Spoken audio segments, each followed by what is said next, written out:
On your mark. Get ready.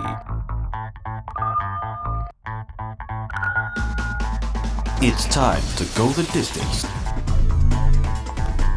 For sports news and sports review, get ready. It's The Pitch.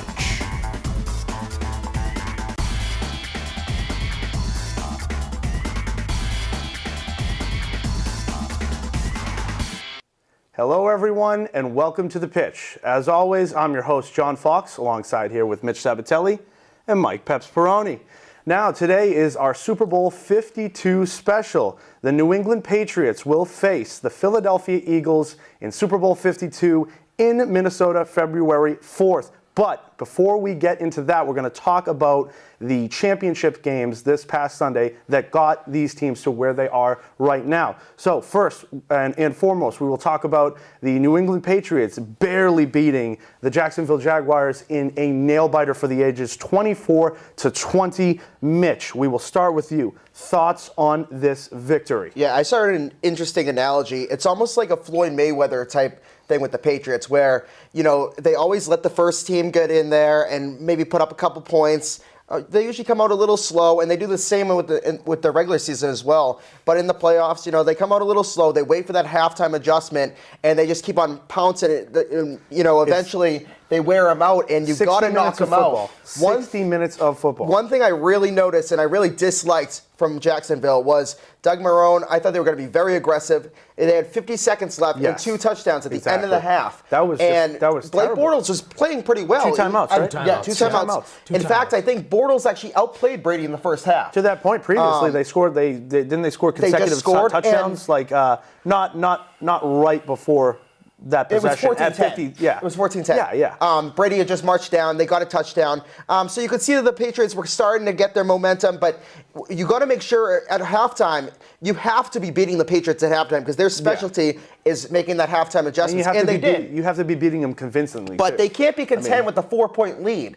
And they were playing as if they were up by 28-0 at that point. And even so, I've seen the Patriots, sometimes they take a knee. I've seen sometimes take a knee, but not with 2 timeouts. Yeah. And, especially you can go up by a touchdown there. It's only a 4-point lead. And I was really, really embarrassed for the Jacksonville fans, Jacksonville team there. And Doug Marrone really just doesn't put the same kind of faith in Bortles. I thought Jacksonville played completely well. I think, like I said, they got to throw that knockout punch. And the Patriots just have too much experience. I think the Jaguars, as good as they are, that defense is absolutely stout. I love Jalen Ramsey. I think they were talking a little bit too much before the game, and then the Patriots just let the game come to them, and ultimately they won. That's how the Patriots always are, though. They're never going to talk because you know how good you are. You know what you're capable of. Why do you need to talk about it? Yeah. You're going to let the other team dig their hole, bury their own grave. And the problem is the issue with this game is Jacksonville is about a year away, maybe a little bit more, maybe 2 years away. But the problem is, I think Bortles played well, but the big difference was the quarterback in this one, honestly. You have Brady against Bortles. The big issue here is I don't think Bortles even quoted this himself and said this to one of his coaches. Recently I heard this, and he said, I'm not a system-type quarterback. And you know what that says? All right, well, maybe we need to replace you. I think they need a system. I think they need to replace him. The perfect replacement for someone like him would be a guy like Alex Smith. It seems like Alex Smith should go to Jacksonville, and that would be huge for them. But the thing is, Bortles played well. Bortles did good. They had some success running the football. They ran the football at least 25 times, I'm almost certain. But the problem is they didn't get a lot of yards. Yeah. They were getting three yards. Leonard Fournette was busting through for those first downs, like 3 or 4 yards, maybe even 5. Here's what Jacksonville was doing, which is the perfect remedy to beat the Patriots. Keep Brady off the field. Yeah. They were having these long drives. It seems like they had more than double their time of possession than the Patriots at one point. At one point, I saw they had 51 plays to like 23. I'm like, we're getting blown out. We're getting worked off the field. The defense has to be exhausted at this point. And the thing is, it's just like they weren't ready for the moment. They were ready up until after the halftime, and it seems like they were just like, we're content, like you guys said about being, up 14-3 going, up 14-10 going into halftime.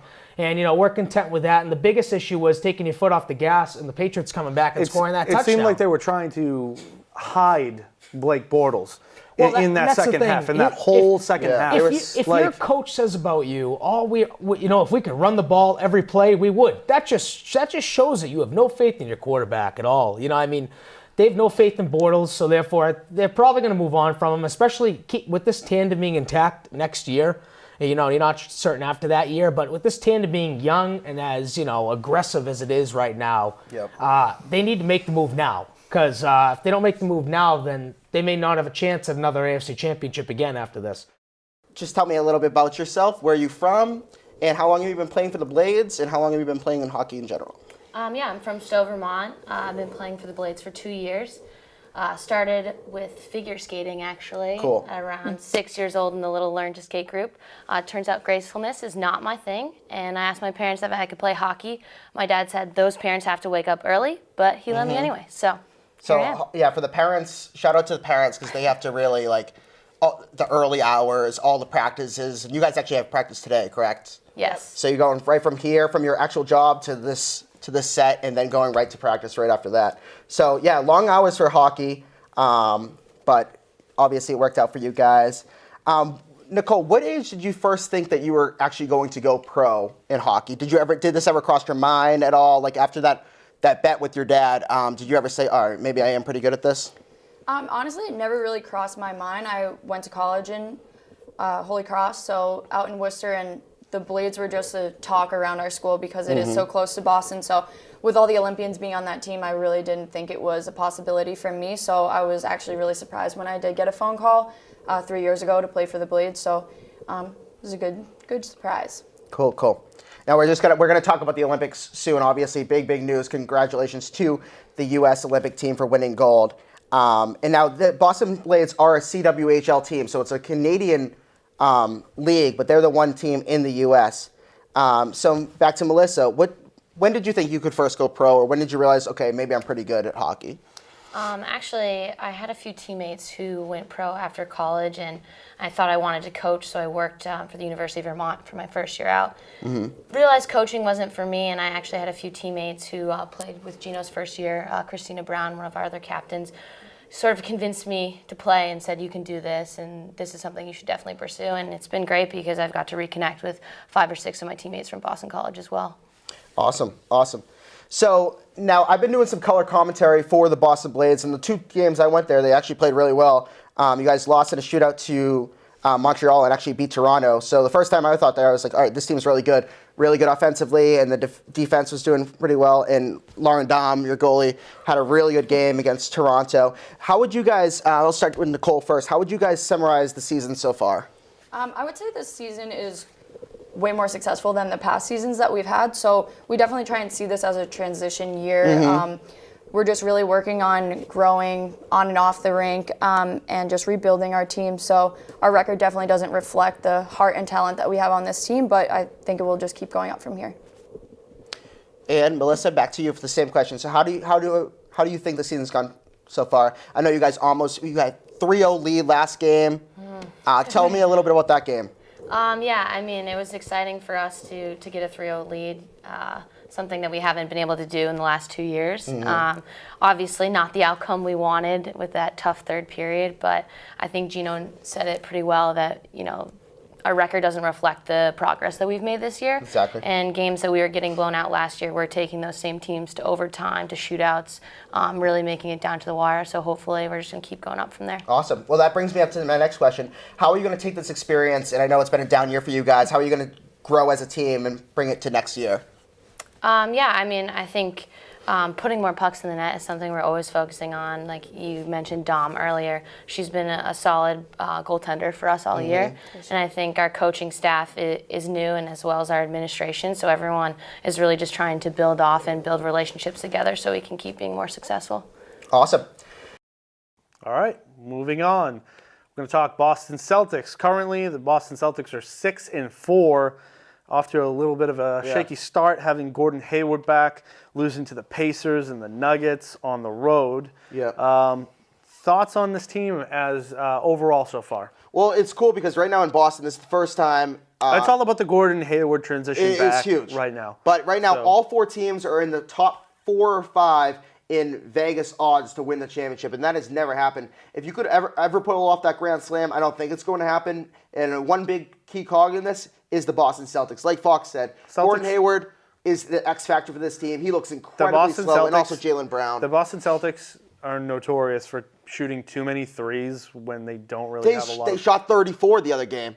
You see that? That's ridiculous. What was the percentage? They got 26 to 34, okay. which isn't too bad. That's pretty good. Yeah. But that should not be. That should never be a team. 26 for 34 threes. Yes. Okay, that's like tremendous. That's really lucky. Okay, Yeah. First of all, and then after that, Jaylen Brown could not shoot. Marcus Smart should never shoot a three in his life. Okay, refraining from swearing right there. He should never shoot a three in his lifetime. And now Aaron Baines is tossing up threes. Yeah, that's ridiculous. It's just terrible basketball. We're not utilizing the team. But let's put it this way: that Denver Nuggets team is an incredible team. 18 seconds on the shot clock. Let me just shoot up a terrible three when we're up by like Jamal 10 Murray. points. That guy.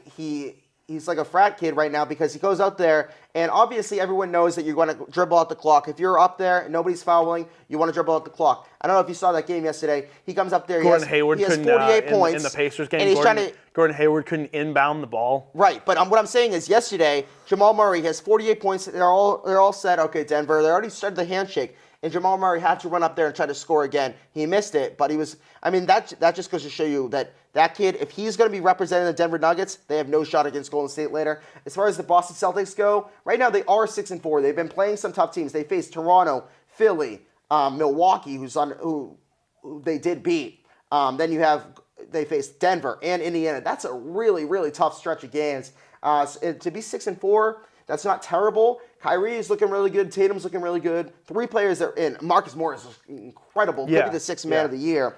Three players that really, really need to step up. Horford, Brown, and Hayward. Hayward's very slow. Jaylen Brown kind of looks a little bit lost. I think he's being very timid. Brown and Hayward are passing one too many times. And Horford is not shooting efficient shots. Those three really need to step up, take the monkey off of Kyrie's back a little bit. There was a stat line yesterday. Kyrie had 26 points. The next best at that time was 8. So somebody else needs to step up, and it needs to be Tatum, in my opinion. Having said all that, do you think they're the first? Do you think they're Are they going to win the East? Do you think the Toronto Raptors are going to give them a fight in the East? No, and everyone says basically what is the question we're all asking right now. It's very easy with the acquisition It's of very Kawhi easy Leonard. to have a job and not do that job for one whole year and then come back. He's very, very fresh. And Gordon Hayward had to.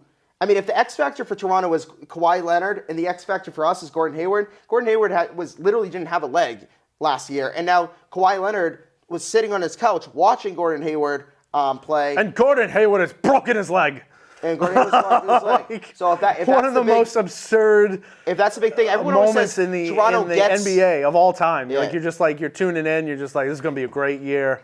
Yeah, within not even 3 minutes. Like, it was tough. It was I shed a tear. Wow, shocking. But anyway, so Kawhi Leonard, I mean, everyone says Kawhi Leonard goes to Toronto. It's going to make them the best team. They lost to Madar, who's a really, really good player. Yeah. I think Kyle Lowry is going to get hurt this year. Come January, February, I think the Celtics are going to rip off like 10 straight wins. And I think they're going to represent the East. With that said, no, it doesn't really matter because the NBA is a joke and Golden State's going to win the next 2 years. Exactly. My opinion. I don't know about 2 years, but they will. I don't know. I figure the NBA will find they'll switch it up a little bit if you catch my drift. But that pretty much sums up this episode of The Pitch, this 2018 World Series, Boston Red Sox World Series Championship Edition, Boston Sports Edition. So until next time, follow us on Facebook, YouTube, the works. Have a good one, guys.